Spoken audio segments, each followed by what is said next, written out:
everybody. This week we're going to work on some of the butternut that I got from a couple of friends of mine. I was able to get probably half of the tree processed into bowl blanks and sealed previously, and I still have some of the bigger trunk pieces left to work on, so hopefully I'm going to get that done here in the next couple of weeks. But I did get a batch of about 6 bowl blanks roughed out and then put in the kiln. So also I'm going to have a little bit of a kiln update for you.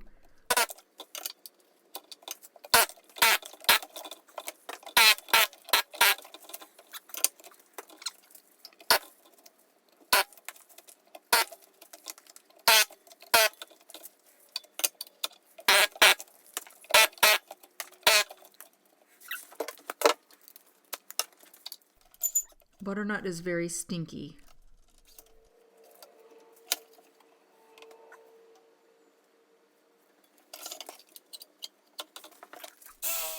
Yeah, I decided that it would be better to just cut that off instead of trying to take it off on the lathe.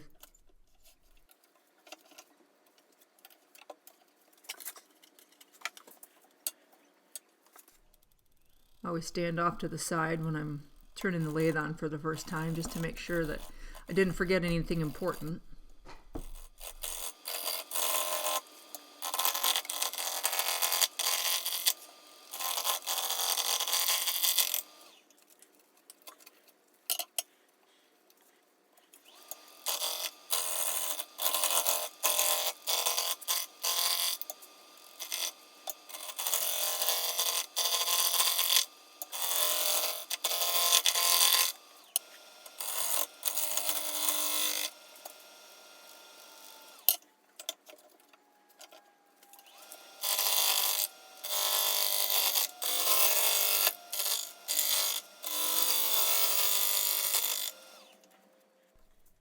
This is going to end up being a pretty shallow bowl.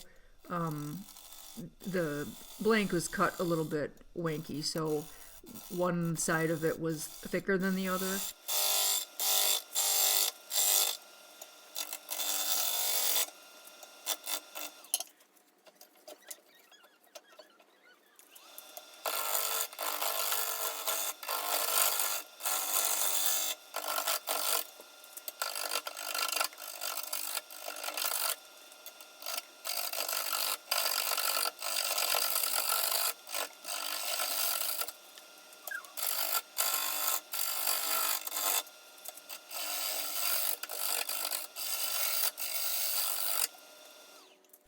I still have a ways to go before I get both sides into solid wood.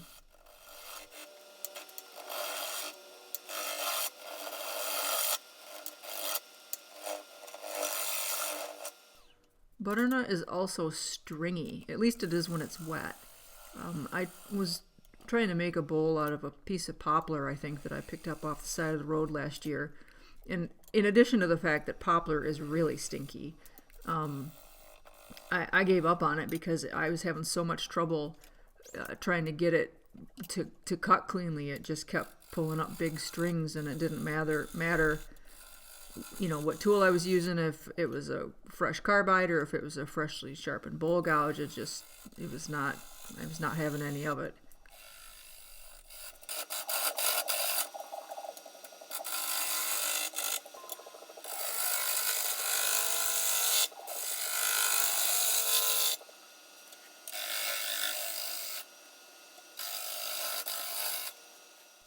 Watching the shape come about is one of my favorite things about watching turning videos. There's just something so satisfying about being able to see the overall shape form. Maybe I'm just weird.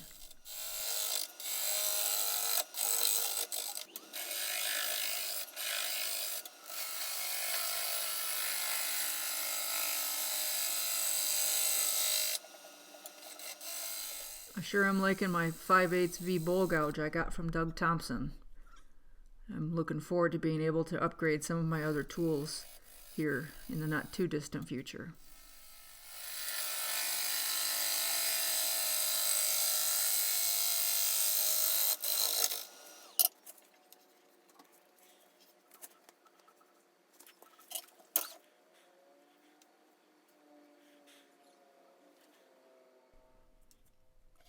when I'm making the tenon for something that's going to get twice turned, I try to use the measurement for the largest size that the jaws can grip, so that when I have to come back after it's dried and has gone oval, I have enough room left that I can keep it in the same set of jaws and not have to drop it down to the smaller jaws if I don't want to.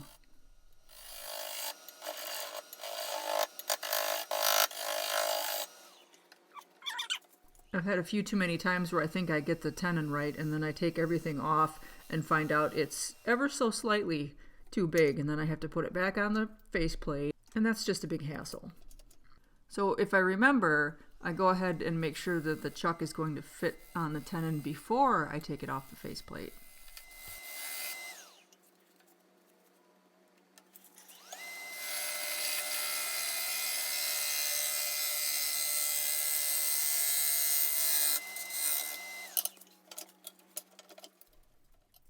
Knock that edge off because I'm pretty sure that it would cut me.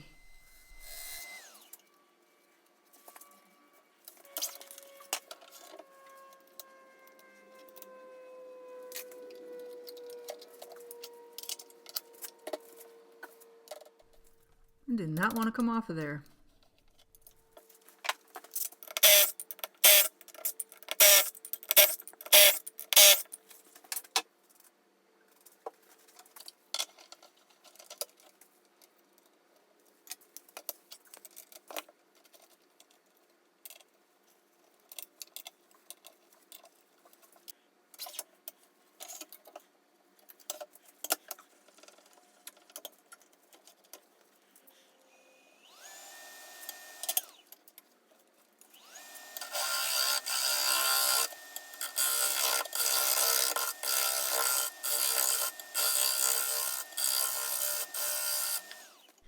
Going by the rule of thumb that you want your rough turned green pieces approximately 10% of the thickness to be 10% of the overall diameter. This came out to be, I think, somewhere close to an inch. I think it's 9 or 10 inches in diameter. And this butternut is very wet. I think that the tree was cut down in the end of August maybe, and you know there's water coming up against the tool as I'm cutting.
The more even the thickness you can get, the better shot you have that it's not going to crack. At least that's what they say.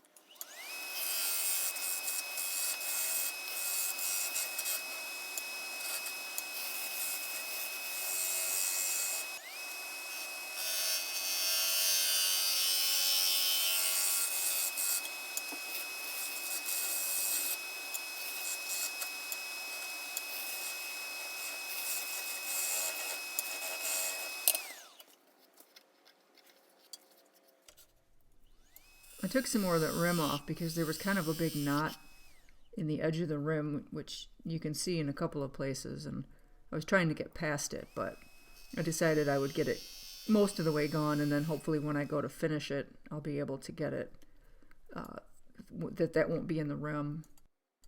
And still, I'm trying to get the hang of the bottom of the bowl gouge. It's just such a different angle than any of the other tools. It's coming along. I'm getting better at it, but I didn't expect there to be such a big learning curve. Maybe it's just me.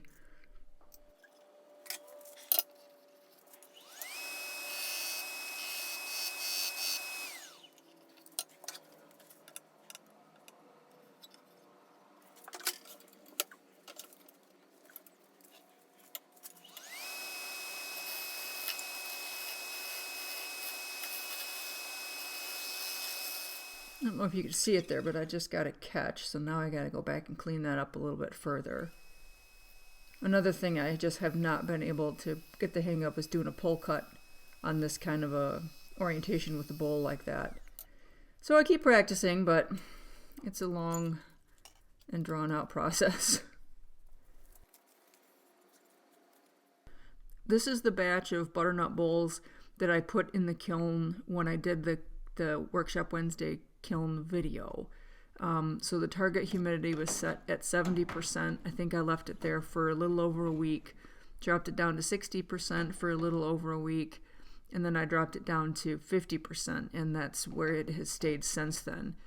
These bowls are all really nice and dry, and I didn't have any cracks. I didn't lose any of them, so I'm really pleased with how the kiln is working out with the humidity controller. And you can see that, you know, I got 7.5% there, 10.7 there in the bottom, and then on the back on the tenon, you know, about 8%.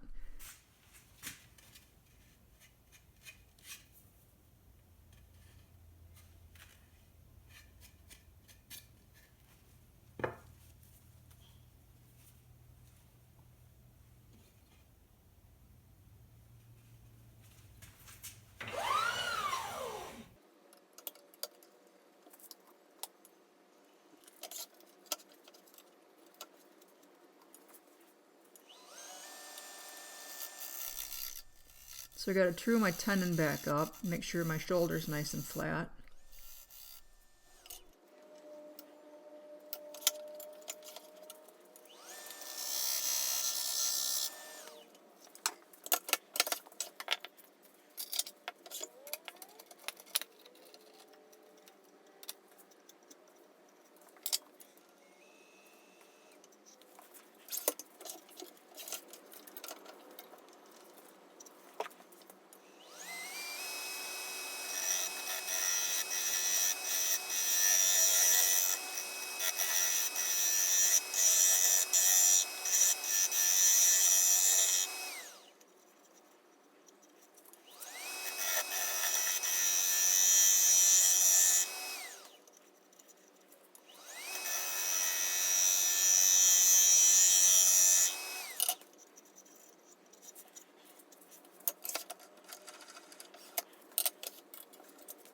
Now that it's dry, or at least mostly dry, I'm not having any trouble with it being stringy. It's cutting nicely.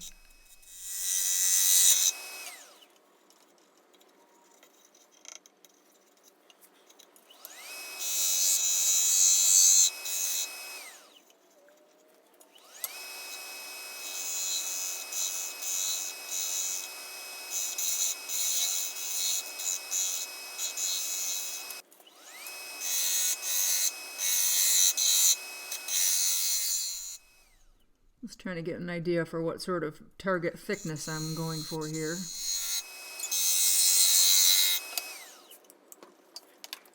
Oh hey, how about a little light?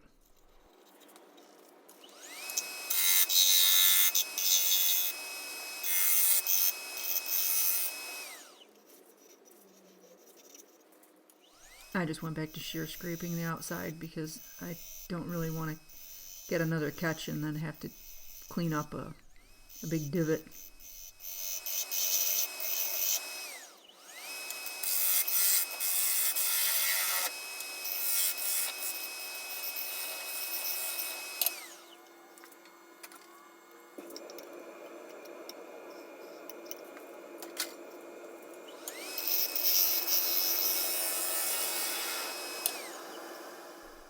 That knot was not completely solid. I could see some daylight through it, and I didn't want it to fall out, and I didn't want it to come out while I was turning, so I used some black medium Starbond CA glue to kind of fill in some of the holes and just to make sure that thing stayed put. And again, I have to go to a scraper, try to get the outside of the bowl edges cleaned up. It got a little thin, and then I got too much vibration out there after I was going over probably from the knot. But it did pretty good. I was able to get most of that spiral chatter out with just using the paper towel to hold the outside and a negative rake scraper that I had just put a burr on from my CBN wheel. I need to make a new burnisher because the one that I have been using is not the right kind of metal, and so it's not really doing what it's supposed to do. And a big thanks to Robo Hippie for the discussion about burnishers and what they should be made out of. It'll get me back on the right track with that.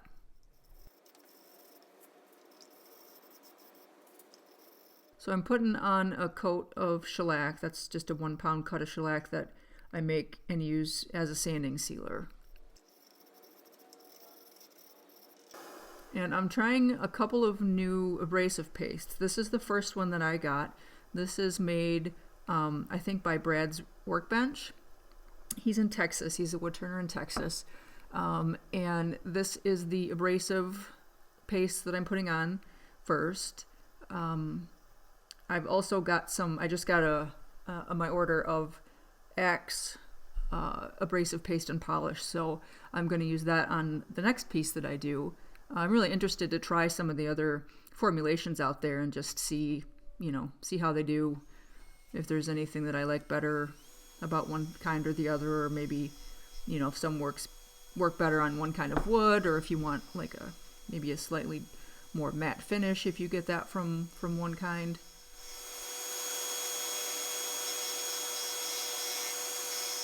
I know that the polishing wax of this brand, the Brad's Workbench, has tung oil as the oil carrier, and then whatever waxes are mixed in with it. But the tung oil smells nice.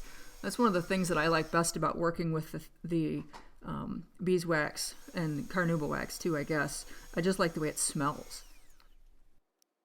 This is the, what do they call it? Polishing wax.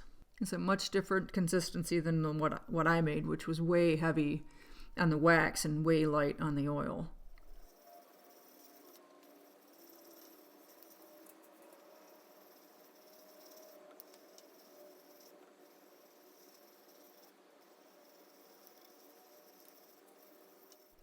I think the RPMs are somewhere between 1,000 and 1,500 there to get the wax to melt. And it came out nice. It's got a nice finish on it.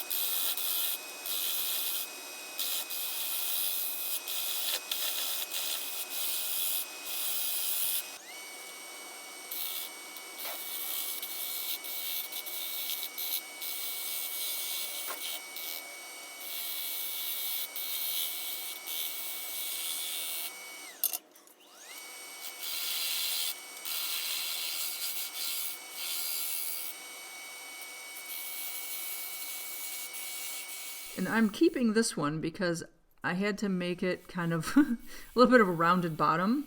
I was afraid that if I went and actually either flattened the bottom or put the concave shape on it like I would normally want to do, that I was going to go through the bottom and make another funnel. So I decided that it would just be a wobble bowl and that would be fine. And it is. It wobbles a little bit, but you know, it holds the fruit just fine. I just had avocados in it today.